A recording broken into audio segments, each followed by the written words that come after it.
irmãos, é com muita alegria que mais uma vez estamos reunidos no Grupo Espírita Recanto da Prece Eurípides Barçanufo, em Campo Grande, Mato Grosso do Sul.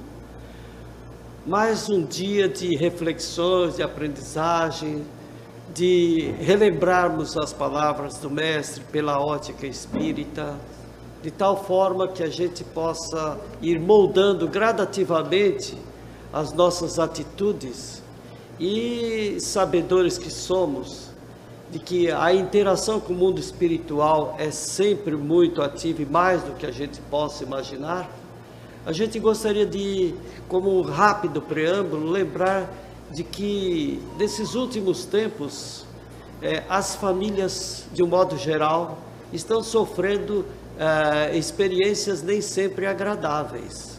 E compete a nós que aprendemos algo com a doutrina espírita, do amai-vos uns aos outros, de buscarmos sempre os processos de compreensão, consideração, paciência, tolerância, para que possa o barco continuar a sua navegação tranquila.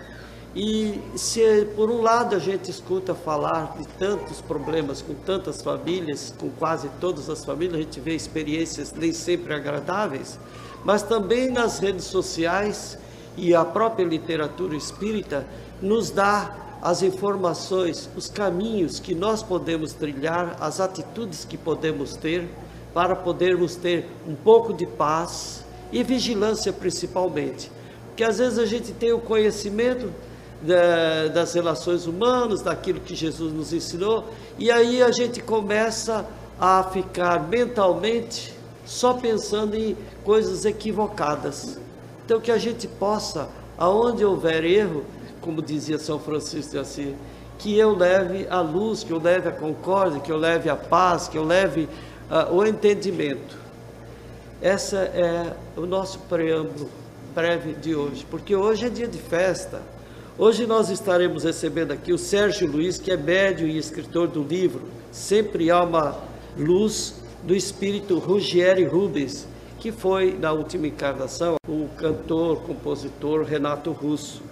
Também teremos o Sérgio Luiz, que vai ter os momentos para ele falar, e depois fica a critério deles, né? Porque eles que vão saber conduzir as nossas reuniões. Até sabemos que hoje também eles estão com a programação do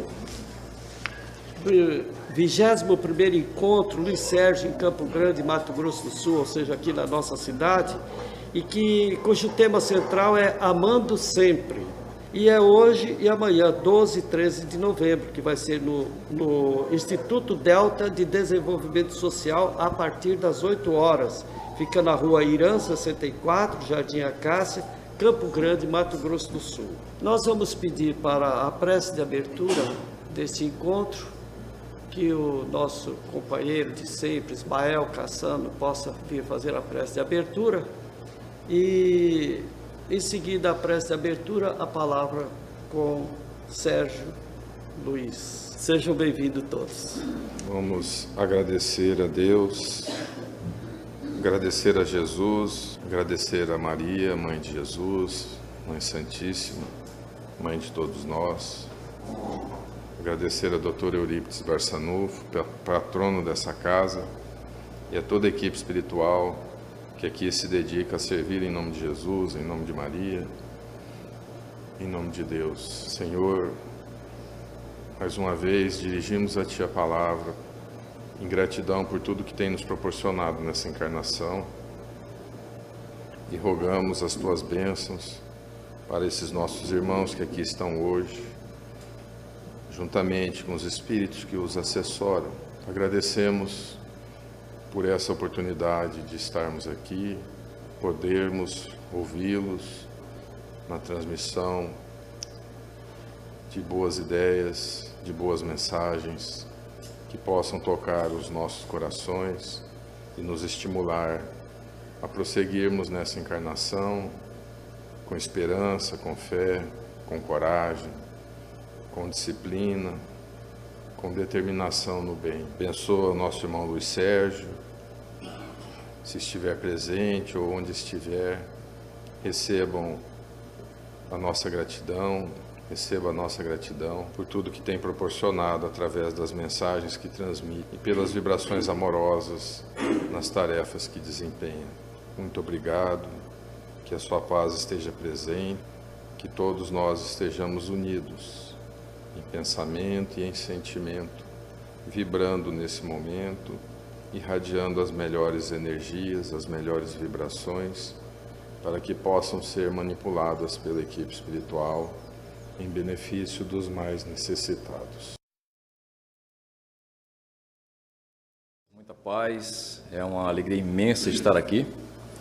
Este ser desconhecido que vos fala se chama Sérgio Luiz, atualmente Sérgio Luiz. Apenas estou como Sérgio Luiz, porque nós somos espíritos imortais e com essa mobilidade nós podemos adotar vários nomes em qualquer lugar do universo. Me foi franqueada a oportunidade, e agradeço imensamente aos gestores da casa e àqueles que me trouxeram até aqui, a oportunidade de falar sobre um trabalho chamado Sempre Há uma Luz, do espírito Ruggieri Rubens. E há uma curiosidade muito grande, onde quer que se passe, como é que isso se processou. Aí eu estava conversando com a dona Edna, que recebeu calorosamente em sua residência, e eu disse-lhe a respeito da minha interrogação. O que falar? Como se reportar de algo que não é meu? Porque onde eu vou, onde eu passo, onde eu faço palestras, geralmente as pessoas dizem o livro do Sérgio Luiz. E eu sempre reitero, o livro do Sérgio Luiz não, eu apenas fui o teclado. Daqui a pouco vou entender por quê. Como teclado eu não posso me apropriar de um trabalho. O trabalho vem e ele tem uma destinação. A destinação é incerta.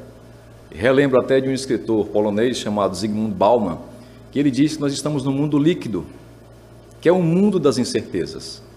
Nós não sabemos exatamente quando vamos sair dele, mas sabemos somente quando chegamos, e isso está na nossa certidão de nascimento.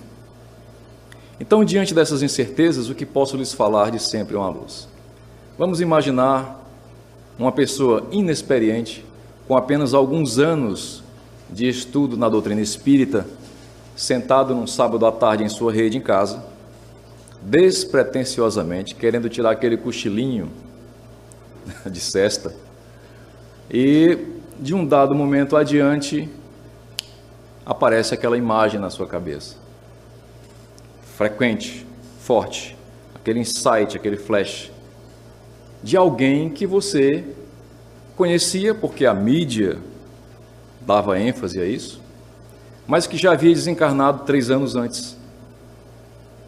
E você pensa assim, poxa, não tem motivo para pensar nesse cidadão, até porque eu não era fã dele em vida, somente algumas 2 ou 3 músicas eu gostava, mas aquela imagem não cessou quando eu me levantei da rede.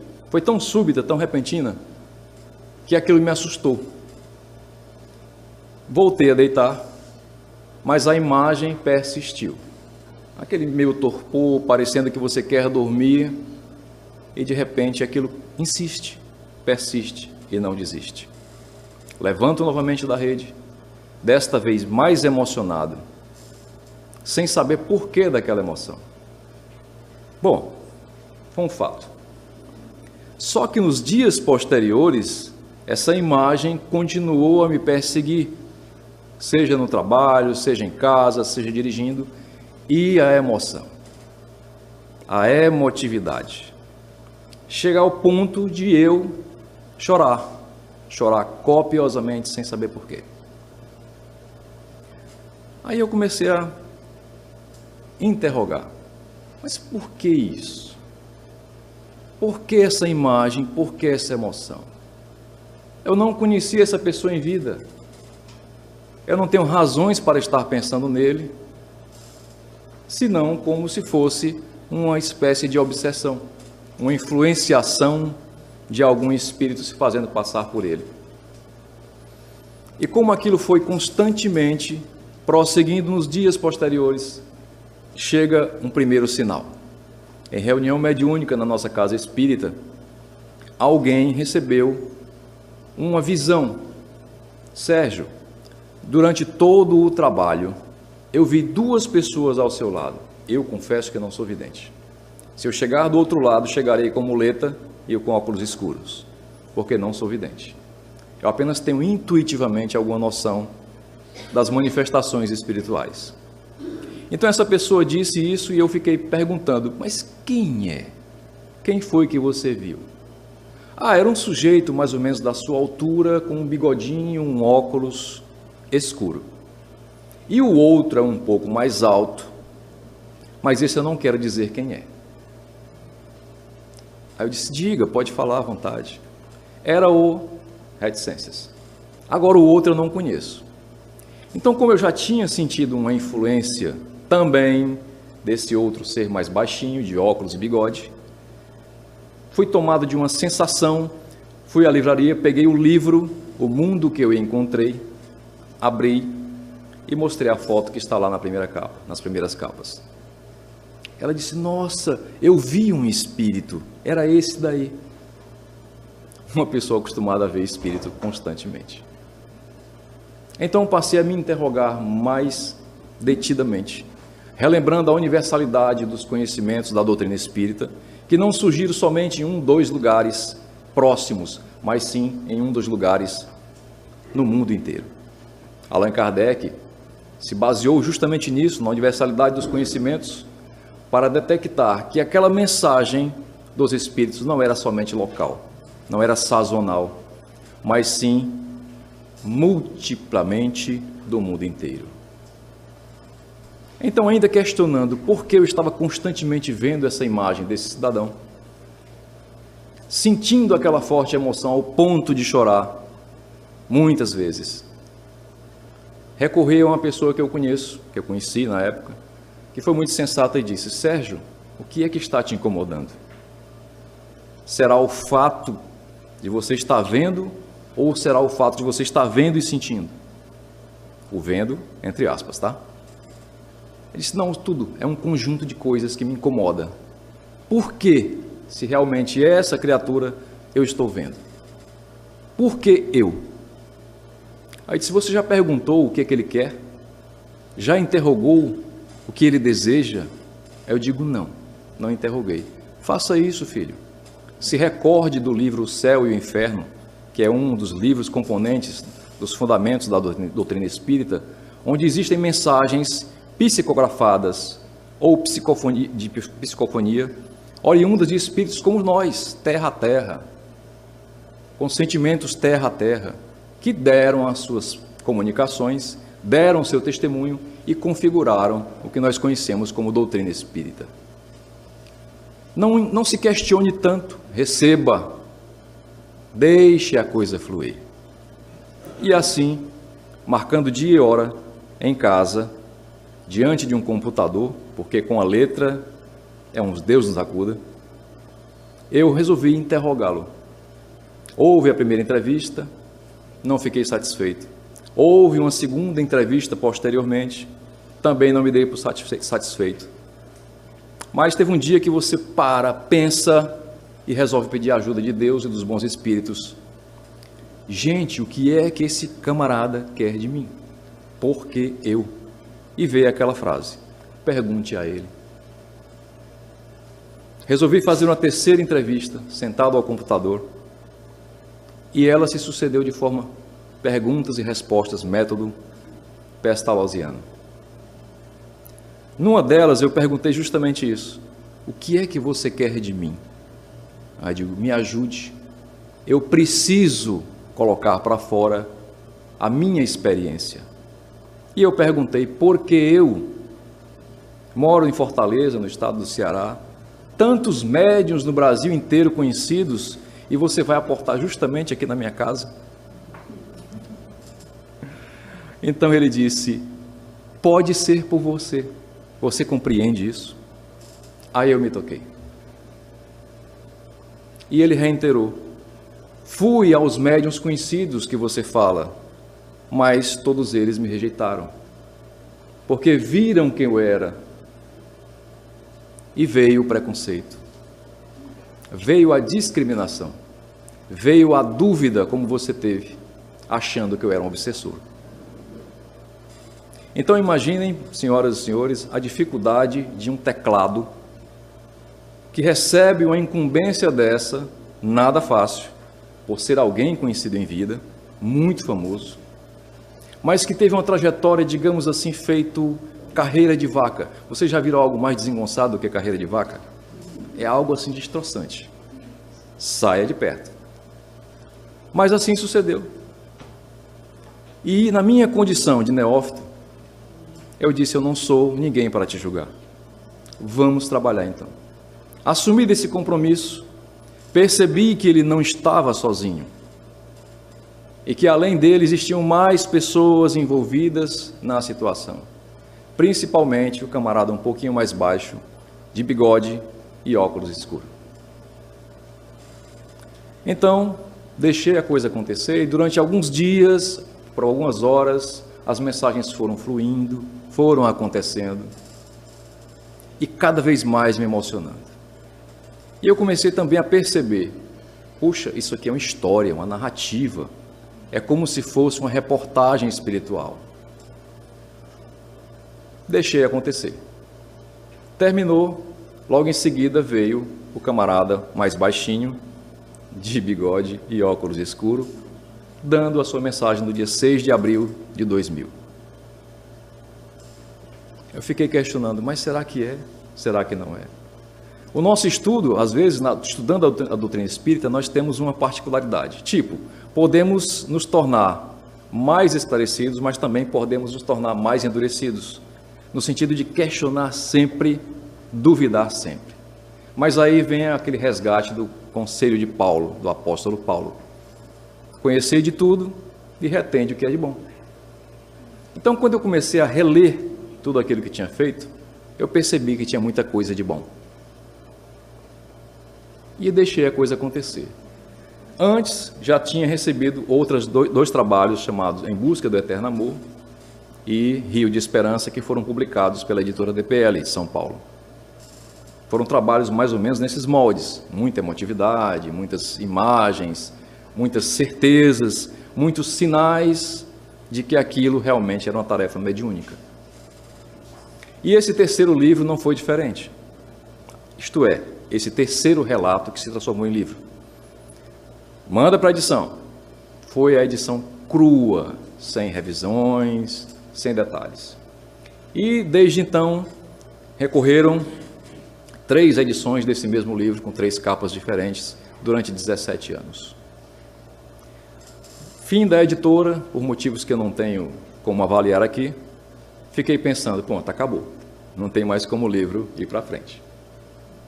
Mas, quando há uma coisa que precisa ser propagada, um conhecimento ou uma mensagem a ser propagado, esse conhecimento ou essa mensagem vai adiante, porque a espiritualidade o quer.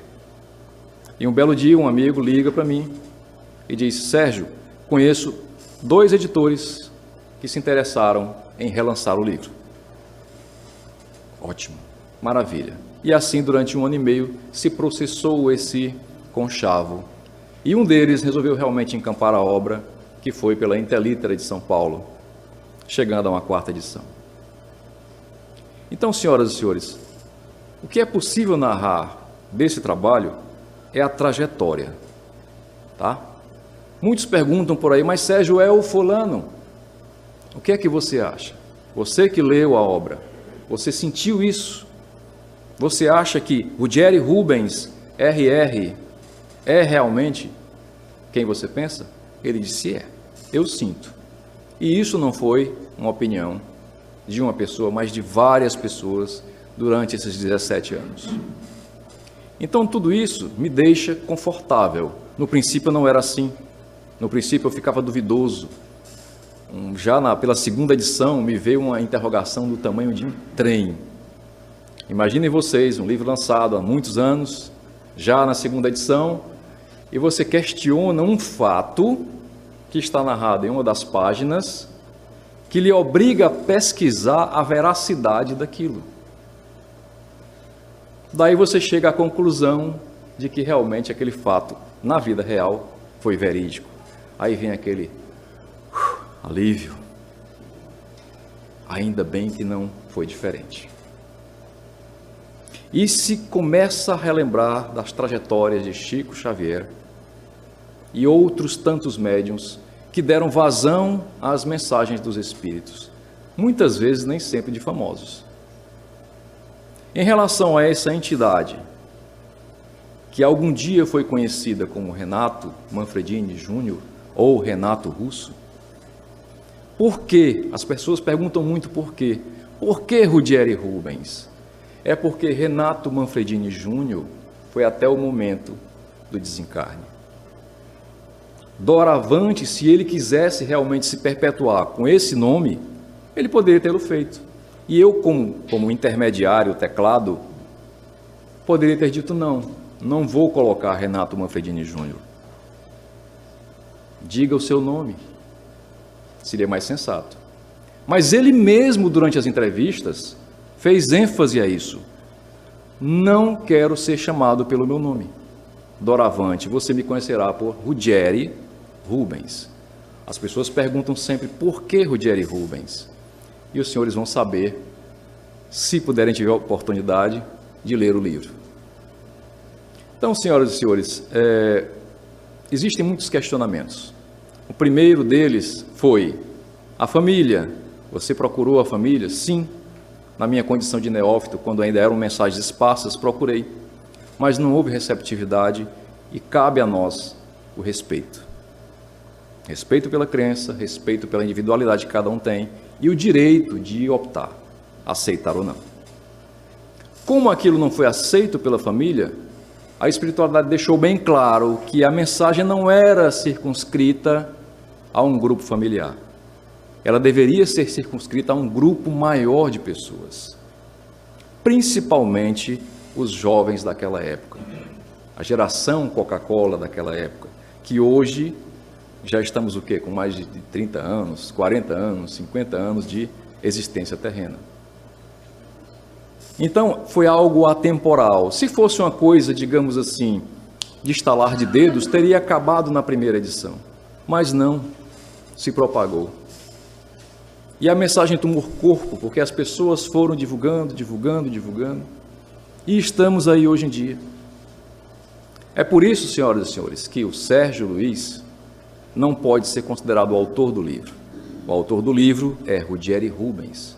Aí alguma pessoa pode perguntar na plateia, mas por que o teclado?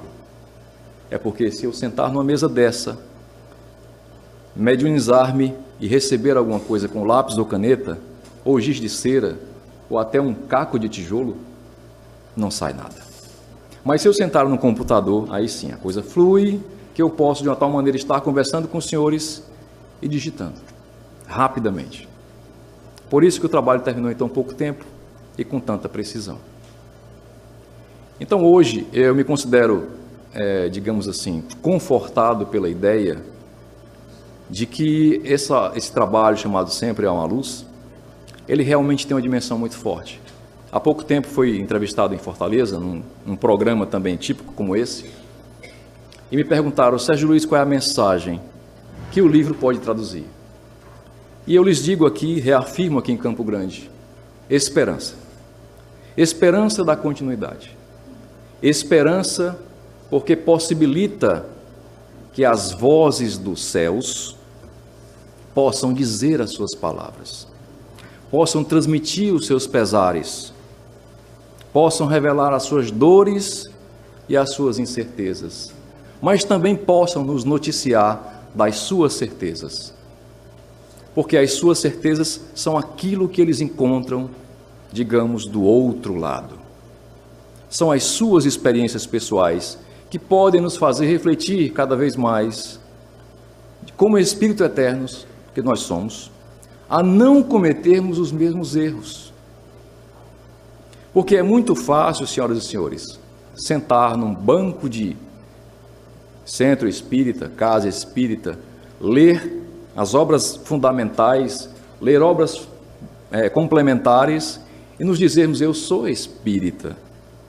Mas na hora da prática, da experiência a que estamos chamados a cada dia, a cada momento, é que nos revelamos se realmente o Espiritismo penetrou em nós. Uma pessoa uma vez me perguntou, um jovem perguntou: ei, Sérgio, me diz uma coisa, Rogério Rubens é espírita? Não, ele é espírito, como nós somos, independente de religião, independente de crença. E o que ele nos passou foi justamente isso, foi essa revelação que ele teve, como o Júlio há pouco tempo falou, esse despertar. Por incrível que pareça, agora observei uma coisa: 3 anos de Luiz Sérgio, mensagens. 3 anos de desencarne de Rogério Rubens, mensagens. Interessante notar. Aí alguém está perguntando ali na plateia: quem é esse outro baixinho, de bigode e de óculos escuros, que deu a mensagem no final das mensagens de Rogério? Nada mais, nada menos do que Luiz Sérgio de Carvalho. É por isso que há uma ligação. Uma vez me recordo que estava indo para a casa espírita de Dona Zilda Neves de Carvalho, mãe desse cidadão aqui, belíssimo cidadão, por sinal.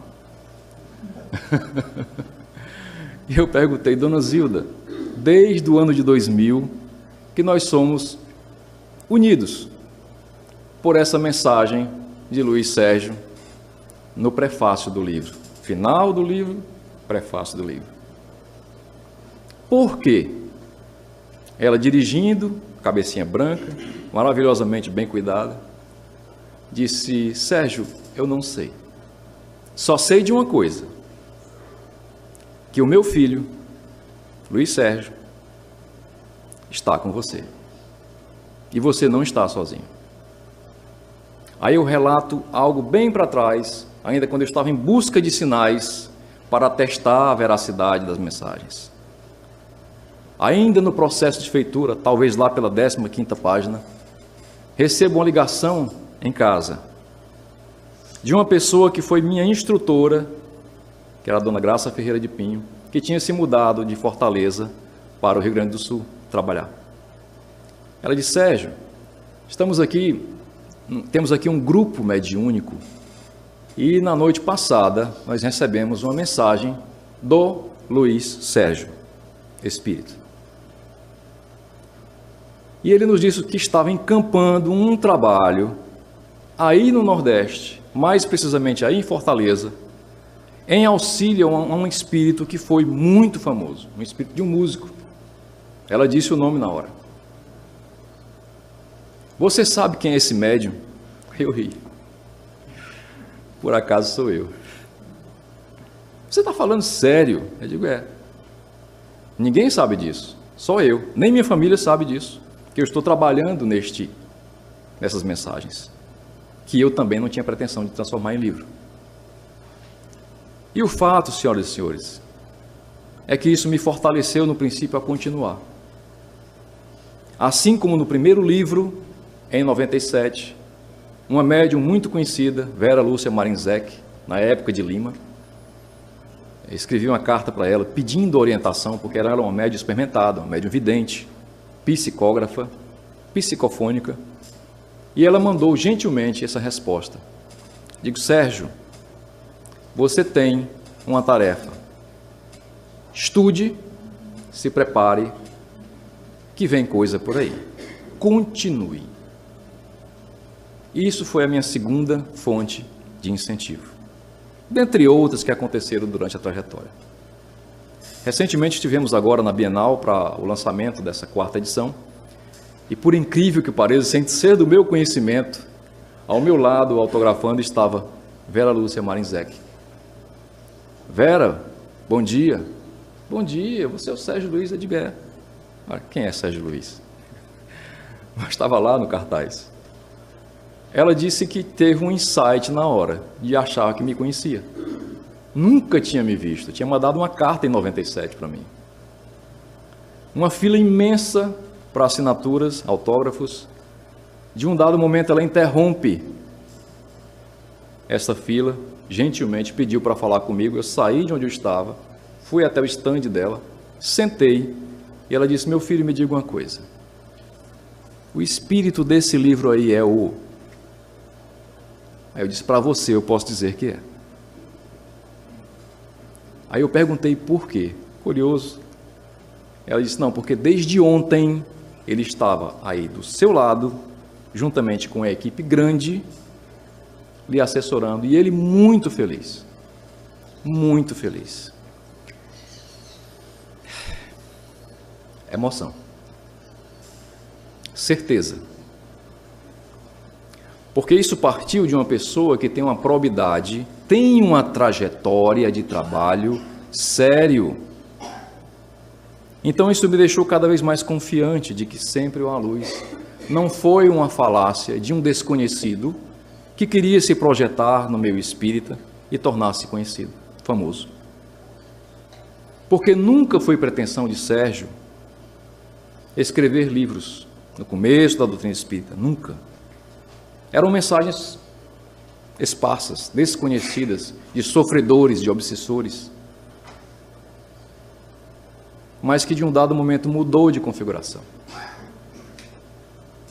Então, senhoras e senhores, fica aqui a narrativa da trajetória. Sei que podem ter muitas dúvidas, mas isso pode ser esclarecido depois, até porque tem o tempo do nosso trabalho aqui.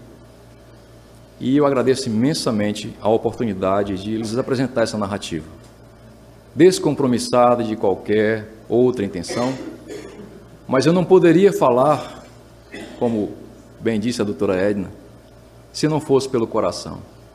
O que estou falando aqui é de coração, é da mais pura e da mais lídima veracidade. Não há nenhuma intenção minha de subverter a minha experiência, mas também não há intenção de enaltecer a experiência de Rogério Rubens, porque ela já está lá, já foi configurada e já foi disseminada por aí. Agradeço imensamente, mais uma vez, aos dirigentes da casa, a todos aqueles que me franquearam essa oportunidade e aos senhores que tiveram a paciência de me ouvir. Muito obrigado.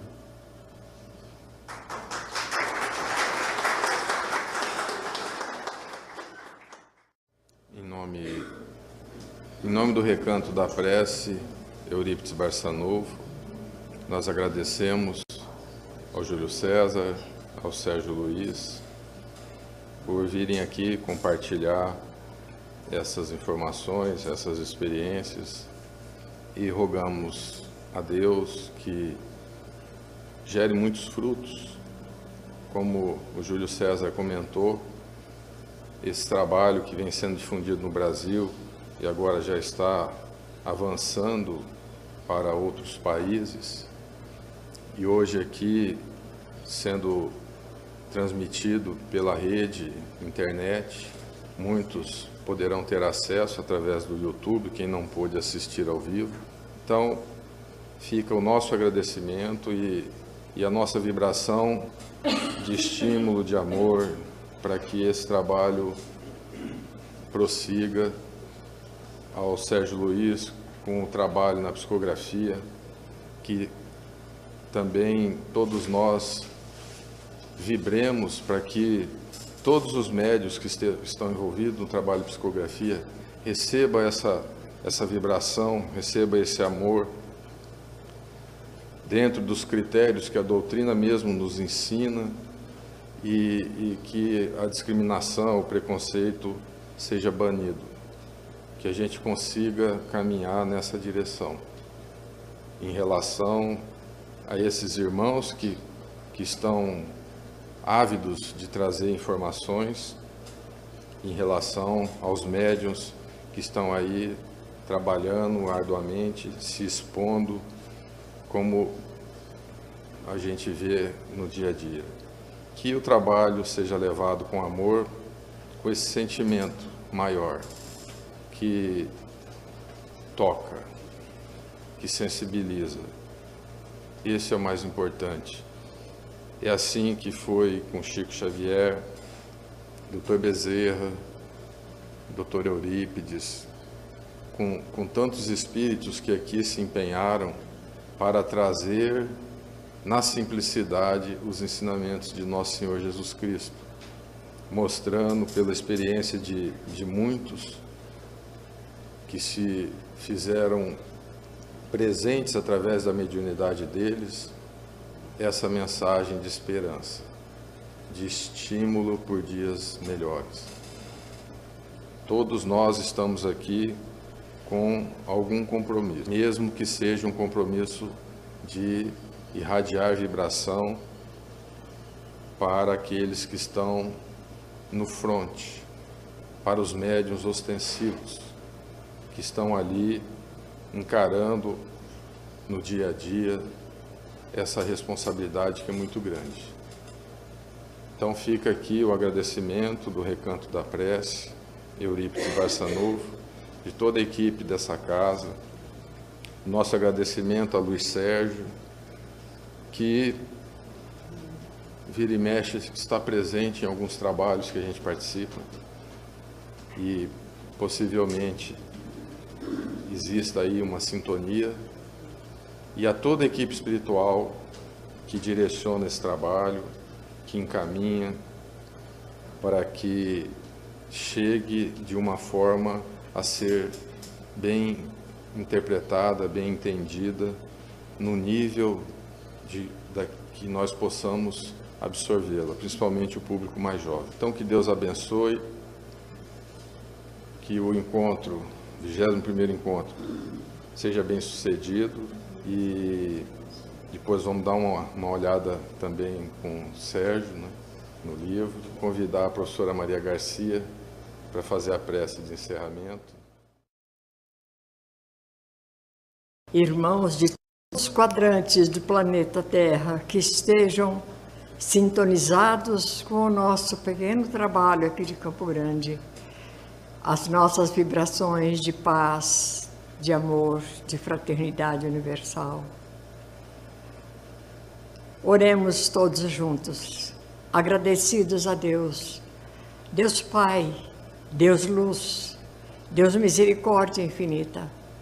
Sejam as nossas primeiras palavras de agradecimento, Senhor, por todas as bênçãos que temos recebido, por todos os momentos de aprendizado que temos passado, por experiências tão válidas, tão importantes, para que cada vez mais nos esclareçamos com relação à vida espiritual. Obrigada, Senhor, muito obrigada. Aos amigos protetores desta casa, deste trabalho, a todos os amigos espirituais que abençoam o nosso Brasil, coração do mundo e pátria do Evangelho, e por extensão a todos os outros países, em suas lutas, em seus trabalhos, em suas dificuldades, em suas realizações espirituais também. Obrigada, Senhor, pelo lar, pela família, por todas as pessoas que estão à procura de um momento de paz, de conforto. Que recebam, Jesus, paz, alegria, saúde e conforto para suas dores, para suas dúvidas. Jesus amado, agradecemos a presença de nossos irmãos, visitando a nossa casa de oração e deixando marcada em nosso coração esta lembrança amiga, o prazer dessas palavras tão confortadoras. Obrigada, Senhor, muito obrigada. Que a vossa paz encontre ressonância em todos os corações, agora e sempre. Graças a Deus.